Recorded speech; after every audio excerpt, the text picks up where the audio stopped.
Hello friends, नमस्ते YouTube my channel. तो साबुदाणाની ખીચડી જો તમારી સારી ના બનતી હોય, તમારી સાબુદાણાની ખીચડી એકદમ ચીપકેલી બનતી હોય, એકદમ ચીકણી થતી હોય, તો આ રીતે તમે બનાવશો તો એકદમ છૂટી છૂટી અને સરસ ખીચડી તૈયાર થશે। તો આમાં એક ટ્રીક છે, જે ટ્રીક આજે હું તમને બતાવીશ કે સાબુદાણાની ખીચડી એકદમ છૂટી છૂટી અને ખીલેલી કઈ રીતે બને છે। તો સાબુદાણાની ખીચડી બનાવવા માટે મેં આ સાબુદાણા લીધા છે। તો સાબુદાણાને પહેલાં આપણે ધોઈ નાખીશું। સાબુદાણાને ધોઈને સાબુદાણાનો બધો ડાર્ચ આપણે કાઢી નાખવાનો છે। આ રીતે જુઓ। હવે આપણે સાબુદાણાને પલાળીને મૂકી દઈશું। તો સાબુદાણા પલાળતી વખતે એ વસ્તુનું ધ્યાન રાખવાનું કે સાબુદાણા ડૂબે ને એટલું જ પાણી અંદર એડ કરવાનું છે। સાબુદાણાની પલાળતી વખત સાબુદાણાની ઉપર પાણી ના હોવું જોઈએ। જો તમે સાબુદાણાની ઉપર પાણી રહેવા દેશો ને તો સાબુદાણા ચીકણા થઈ જશે અને ખીચડી તમારી સારી નહીં બને। એટલે પલાળતી વખતે એ વસ્તુનું ખાસ ધ્યાન રાખવાનું કે સાબુદાણા ડૂબે ને એટલું જ પાણી અંદર એડ કરવાનું છે। તો અહીંયા સાબુદાણાની ખીચડી બનાવવા માટે મેં આ બટાકા લીધા છે। જો બટાકાને અને મરચાંને મેં આ રીતે ઝીણા સમારી નાખ્યા છે। તમારે જો બાફીને એડ કરવા હોય તો તમે બાફીને પણ એડ કરી શકો છો, પણ બાફીને એડ કરવાથી શું સાબુદાણાની ખીચડી એકદમ ચીકણી થઈ જાય છે। એટલે આ રીતે મેં અહીંયા ઝીણા સમારી દીધા છે બટાકાને અને મરચાંને। તો જો આ આપણે સાબુદાણા જોઈ લીધા। સાબુદાણા કલાક માટે મેં પલાળી દીધા હતા। તો જો તમને સહેજ બી પાણી દેખાય છે સાબુદાણામાં, કેવા સરસ એકદમ છૂટા છૂટા સાબુદાણા અહીંયા તૈયાર થયા છે। તે રીતે તમે પલાળશો ને તો સાબુદાણા એકદમ છૂટા છૂટા બનશે અને ખીચડી પણ તમારી સરસ થશે। તો હવે ખીચડી બનાવવા માટે ગેસ ચાલુ કરી દઈશું અને કઢાઈમાં તેલ એડ કરીશું।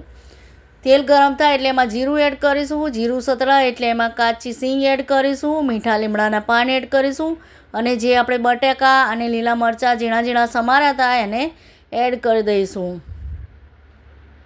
તમારે જો બાફીને એડ કરવા હોય તો બાફીને એડ કરી શકો છો, પણ આ રીતે તમે ખીચડી બનાવો ને તો એકદમ છૂટી છૂટી અને સરસ ખીચડી તૈયાર થાય છે। તો હવે એમાં હળદર પાવડર અને લાલ મરચું પાવડર એડ કરીશું અને સહેજ અમથું પાણી એડ કરીશું, જેથી આપણા બટાકા બળી ના જાય। તે માટે સહેજ અમથું પાણી એડ કરીને અને ઢાંકી દઈશું થોડી વાર માટે અને બટાકાને થોડા ચડવા દઈશું। તો જો બટાકા સરસ ચડી ગયા છે આપણા। હવે આપણે એમાં સાબુદાણા એડ કરી દઈશું। તો જો કેવા સરસ છૂટા છૂટા એકદમ સાબુદાણા તૈયાર થયા છે।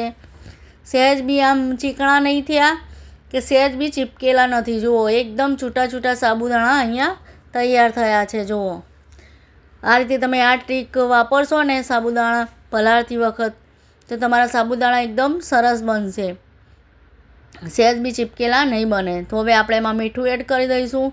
મીઠું આપણે છેલ્લે જ એડ કરવાનું છે, જેથી મીઠાનું પાણી ના વળે અને સાબુદાણાની ખીચડી એકદમ ચીકણી ના થઈ જાય। તે માટે એટલું વાતનું બી ધ્યાન રાખવાનું કે મીઠું આપણે છેક છેલ્લે જ એડ કરવાનું છે।